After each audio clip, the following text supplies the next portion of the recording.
Hi, I'm Mahasti from the Tomato Head and Flower Head Bakery. Today we're making a southern chess pie. There's some speculation about where the name came from. I think my favorite is that it was a pie that was stored in a pie chest, and with our dialect it has changed to chess pie. So we're gonna go with that. It's really easy to make. We've got a little bit of melted butter. I'm gonna add some sugar to that. That looks like a lot of sugar, but it's what makes the pie delicious. So once your sugar has soaked up all the butter, we're gonna add some milk. And then some eggs.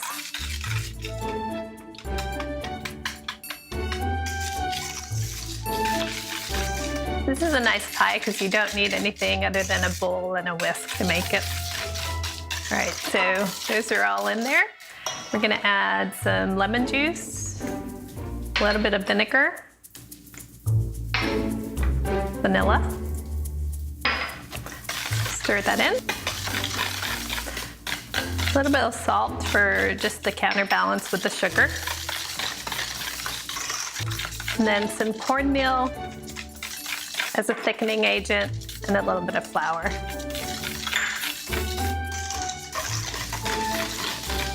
Now that that's all mixed in, we'll pour it into a pie shell. This is just a sweet pastry dough that we've pressed into place, rolled and crimped into place. It's not baked, so you don't need to blind bake it. And we just pour the filling in.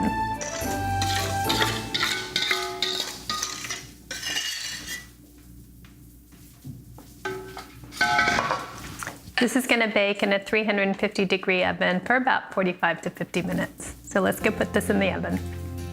I have my pie baking in the oven. This is one that I baked earlier, and you want to chill your pie for about 4 hours before you cut into it. You can serve it at room temperature after it's set, but you do need to let it chill first. So let's cut into this.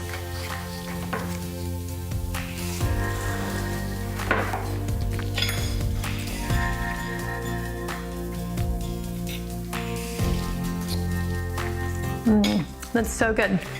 You can really taste the vanilla and the egg and the butter, the creaminess, the richness. A little bit of counterbalance from the acidity of the lemon juice and vinegar. This is a great southern pie. It's wonderful for picnics, so hope you try the recipe. If you'd like the full recipe, it's on our website, on our blog at thetomatohead.com. And also remember to subscribe to our YouTube channel. Hope you join me next time.